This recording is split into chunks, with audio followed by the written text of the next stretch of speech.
our channel. Hey yo, listen up, yeah. Hey yo, the wireless woman.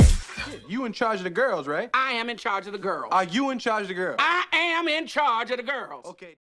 All right. Hey, yo, Wi-Fi's. Welcome back to yet another underground transmission of the Wireless Woman. Go ahead and do me that big favor. It's actually a little favor by now. I mean, come on. We like each other. This has been working out very nicely. So go ahead and do me that favor on your way in and like this video. Why? Because if you like it, well, I love it. And if you haven't already, make sure you subscribe to this channel.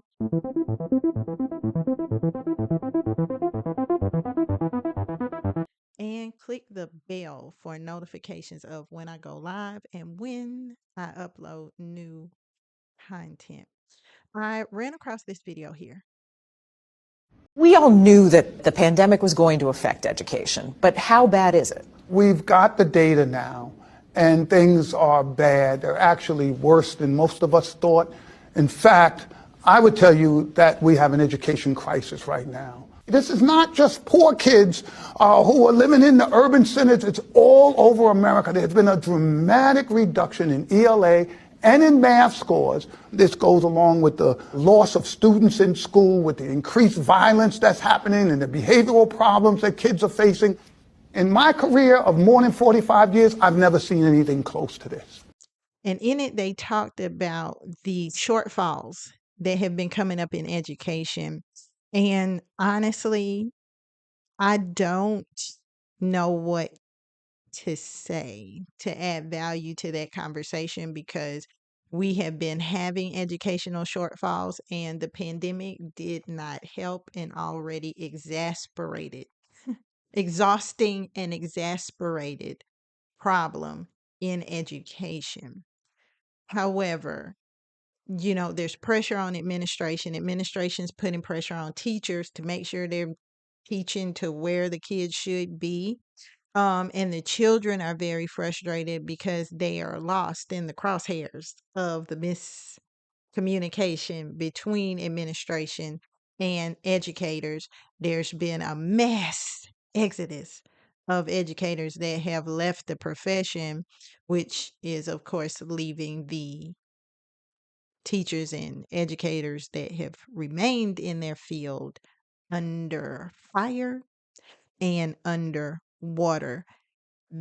This is a huge problem. And the children, and I ran into a young lady who has left school, who is just one person, but still all the same indicative of the larger problem. And she said, I never caught up.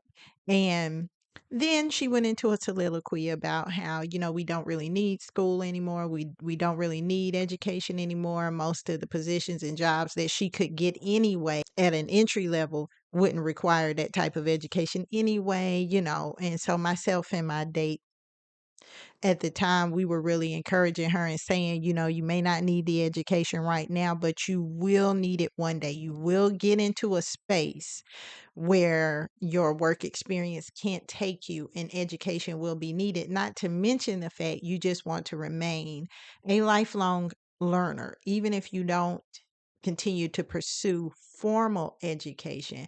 Make sure that you continue to educate yourself. Make sure you continue the processes of academia.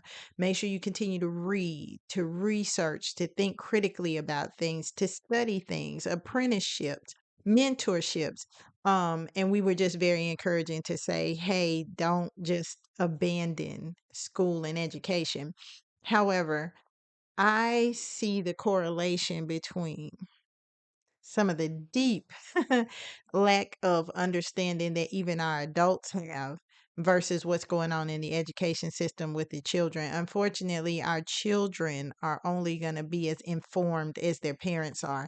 And I feel there was a lot of loss in social footing when it came to the pandemic. People increasingly have moved into virtual fantasy world and spaces. They've moved into creating creature comforts around shared fantasy with other people that is increasingly pulling people out of the real world, out of making sure that they're not being misinformed and miseducated. Um, this is a larger problem, I feel like, even for the adults. There are a lot of adults quitting jobs, and these things are consistent with children quitting school. We're quiet quitting on jobs, and students are quiet quitting at school.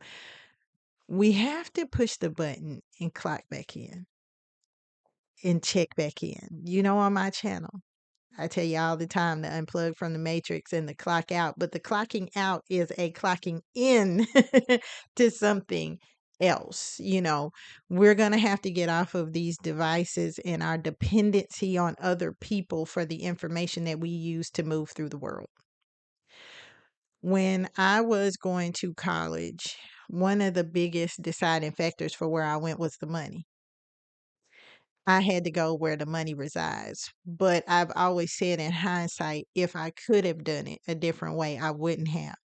Because I always say in going to the institution that I ultimately did my higher learning studies at, I didn't just get a degree, I got an education. And not everyone can say they got an education. I spent 12 years in school getting my high school diploma just to go to college and finally receive an education. This was a group of people that didn't teach us things. They challenged us to deconstruct the way we looked at all 12 years of our, of our school education. I really had 4 post-secondary years of just deconstructing most of my thoughts and belief patterns around what I thought I knew. It was more about finding out how to learn things than it was about what conclusion I actually came to. And the pursuit of education, of academia, has to continue to be in the hearts of us all in order for it to be a cultural dynamic that plays out with our children and in generations to come. I mean, I'm talking to adults, grown-ups that can't follow a logical line of conversation, that literally after about 4 or 5 sentences are like, wait a minute, what are we talking about? That jump long jump, triple jump, high jump, pole vault to conclusions about what you probably mean by what you're saying without listening to anything you actually, damn it, said. I don't even know what that means. No one knows what it means, but it's provocative. No, it's not. It's Gets gross. the people going. And all of this reactionary thinking, of course, is playing it out in people's children. These people spent 2 years in close proximity with their own kids. And I personally believe that it is a lot of the faulty, felonious, fallacious thought patterns of the adults that have rubbed off on the children, especially some of these young millennial parents, because I've got them around me. And they really believe that everything about the way they were raised was wrong and needs to be rejected, and that children just need to be free to develop naturally. And the only things that develop well naturally without any human interaction are fungus and mildew. Yeah, that's about it. If it's a vine, it needs to be lifted up off of the ground and put on a trellis. Is that what it's called? Trellis? Yes. Trellis. See? Education. It needs to be put on a trellis. Anything that you expect to grow well needs to be cultivated in some way. And cultivation is never going to be just a completely comfortable process. There's a lot of oppositionally defiant, authority avoidant adults raising children. They themselves are still childlike, using childish reasoning and rationale for things, and they are raising, if you want to call it raising, they're kind of more like projecting out children. And those children are growing up out of their unresolved brokenness. There was, I speak on this channel and I've said it before that, my mom raised me. She said, children love discipline.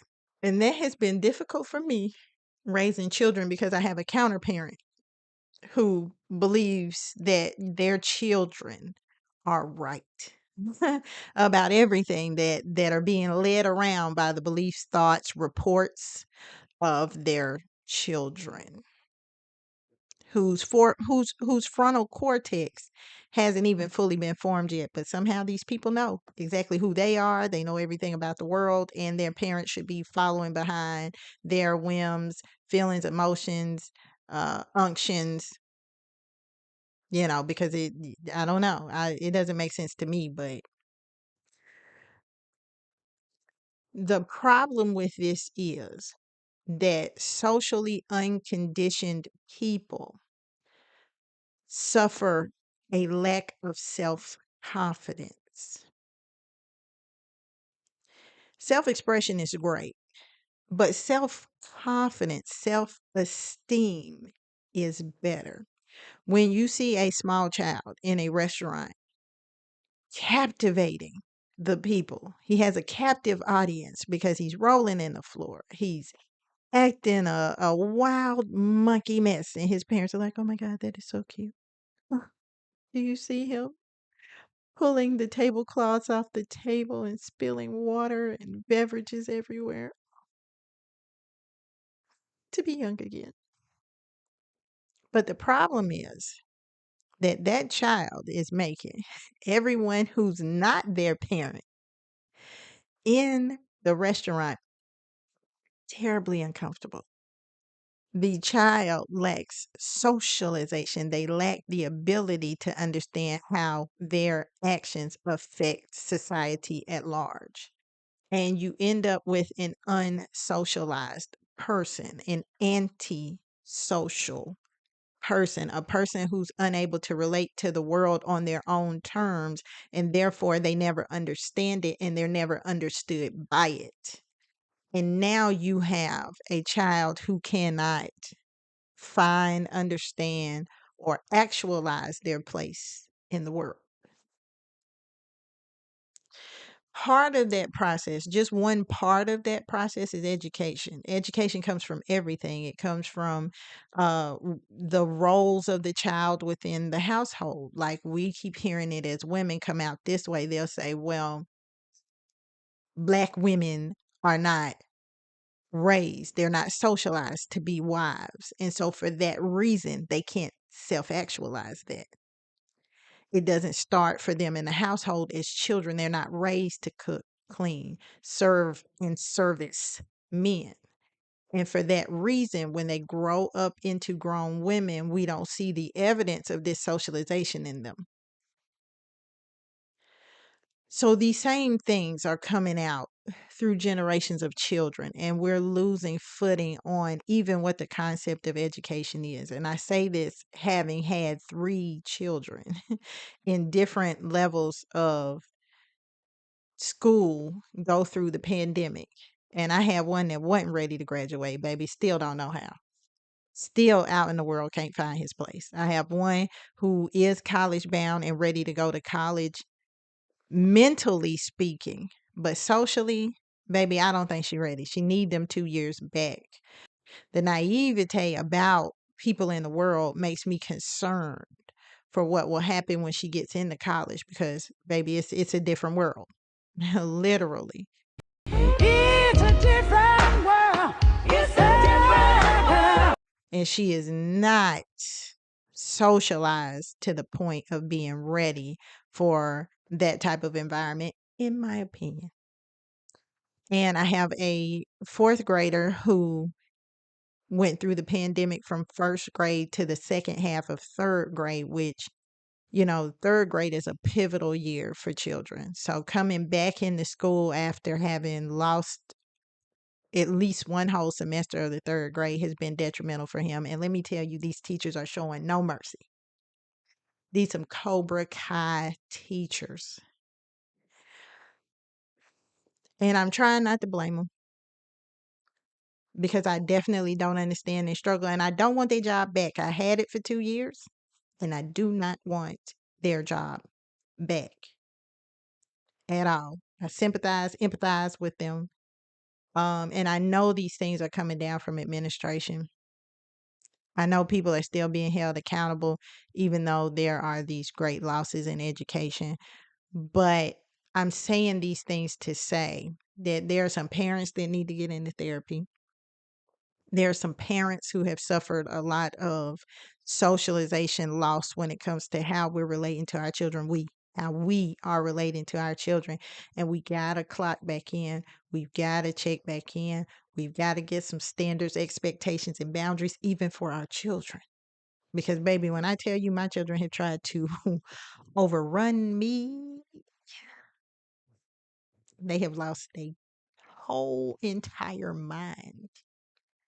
Find, take back, and keep your righteous mind. Because obviously you have lost it.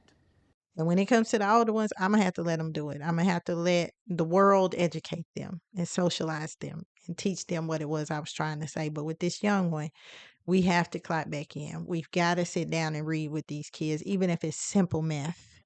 We have to do it. Black women, we have to do it. We cannot let these children go the way that we have and suffer the consequences of a lack of socialization. They are a part of something bigger. They do not belong to us. As a matter of fact, if anything, we belong to them. This next generation and what they do with their lives is going to determine how we spend the end of our lives. We ain't going to have men there to take care of us. So we want to have the type of children that we've raised to be responsible enough to either, one, at least be able to take care of themselves, so that's not a burden that we have into our lives in the next generation. I literally have an aunt whose son and his son with a son on the way are living in the house with her. Baby, how? Somebody got to get the hell out. If it ain't going to be the father, then okay, we can take care of the grandson, but the great-grandson too? Like, yeah. So if not even at least just that one taking care of themselves, if we do a really great job, our children will be able, in the interim to take care of us. Because I hear a lot of Black people say things like, putting your kids out at 18 without a plan is a generational curse. But hey, not being able to take care of your elders is a generational curse.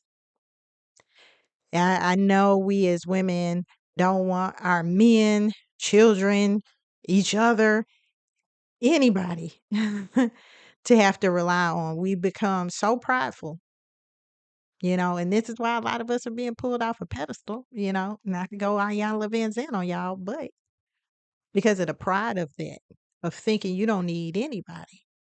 But in all other cultures, it's an expectation that the children provide for the parents in their old age. That's the exchange. That's how they learn to be responsible.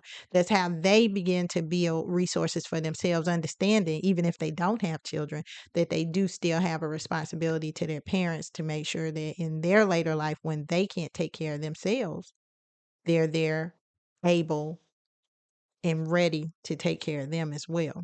That's very generational curse thinking, to think your kids don't owe you anything.